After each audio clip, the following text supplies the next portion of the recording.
Assalamualaikum warahmatullahi wabarakatuh. Waalaikumsalam. Halo kawan-kawan, di sini kami ingin melakukan podcast atau wawancara dengan Mas Sigit. Bantu like, komen, share agar subscribe beliau makin banyak. Amin. Di sini saya akan mempertanyakan kepada Mas Sigit, Oke. selaku yang ingin narasumber pematerinya. Saya ingin menanyakan tentang peristiwa Isra dan Mi'raj Nabi Muhammad SAW. Pertanyaan saya yang pertama, Mas Sigit, kapan peristiwa Isra Mi'raj itu terjadi? Menurut pemahaman saya dan ilmu yang telah saya dapat, bahwa Isra Mi'raj itu terjadi pada tanggal 27 Rajab pada masa kerasulan Nabi Muhammad SAW, dan pada saat itu Nabi Muhammad sekitar usia 51 tahun. Begitu. Iya. Oh gitu. Terus berarti untuk usia 51 tahun itu memang udah peristiwa dari awal ya? Iya. Nabi. Iya. Terus pertanyaan kedua, kan itu peristiwa Isra Mi'raj ketika Nabi Muhammad diangkat di langit ya, di langit ke-7. Dan peristiwa apa sih Mas yang terjadi pada Isra Mi'raj itu? Kan setahu saya kan peristiwa Isra Mi'raj itu kan mengenai sholat. Iya. Apakah waktu sholat itu langsung 5 rakaat atau bagaimana? Nah, itu kan Isra Mi'raj itu kan artinya Isra itu perjalanan ya. Perjalanan Nabi dari Masjidil Haram ke Masjidil Aqsa. Mi'raj itu dari Masjidil Aqsa ke Sidratul Muntaha. Nah, prosesnya Isra Mi'raj itu berawal dari Nabi Muhammad itu didatangi atau dikunjungi oleh malaikat Jibril. Beliau dibelah dadanya dengan maksud ya dibersihkanlah, dihilangkan dosa-dosanya. Nah, setelah itu Nabi Muhammad itu diajak malaikat Jibril dengan menaiki buruk itu seperti kuda, ya, bisa dikatakan kuda yang bisa terbang.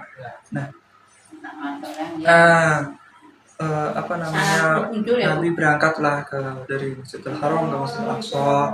Setelah itu dari Masjidil Aqsa berangkat lagi ke Sidratul Muntaha, melalui langit 1, 2 dan seterusnya sampai langit 7. Dan di langit-langit tersebut Nabi Muhammad itu bertemu dengan nabi-nabi yang terdahulu, dari Nabi Ibrahim dan lain sebagainya. Dan sesampainya di Sidratul Muntaha, Nabi Muhammad itu bertemu dengan Allah Subhanahu wa taala, dan Allah Subhanahu wa taala itu memberikan perintah untuk agar umatnya itu melaksanakan sholat. Nah, awalnya itu memang 50 waktu. Nabi Muhammad menerima itu dan kemudian turun ketemu Nabi Musa, istilahnya ya berkonsultasi lah gitu ya.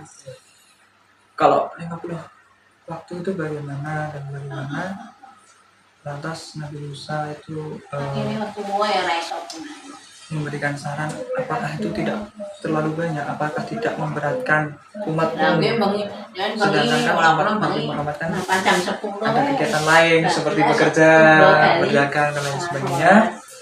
Dan Nabi kembali lagi bertemu dengan Allah, ya istilahnya berdiskusi gitu. Akhirnya sampailah terakhir itu 5 waktu: Isya, subuh, zuhur, asar, maghrib.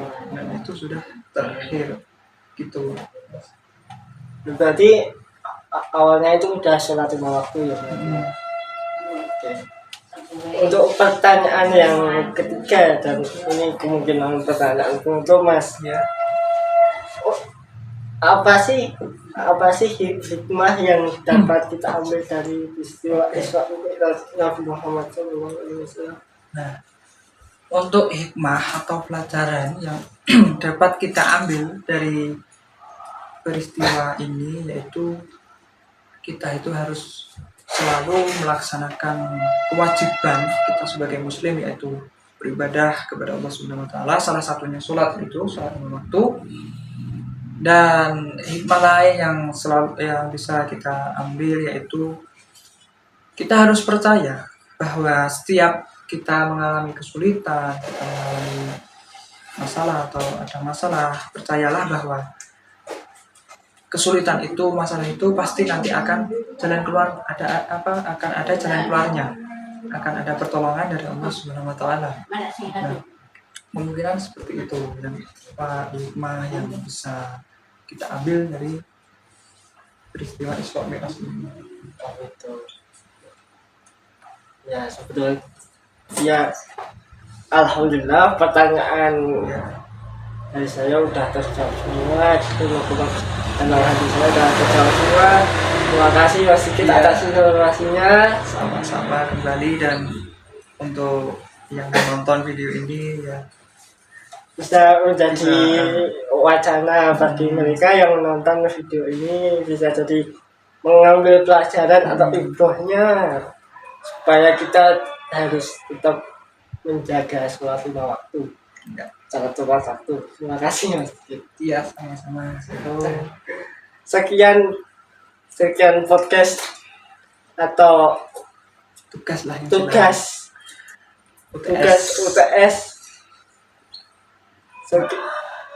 Sekian dari saya dan Mas Sigit, dan jangan lupa like, share, dan subscribe. Semoga video ini bermanfaat bagi kalian semua.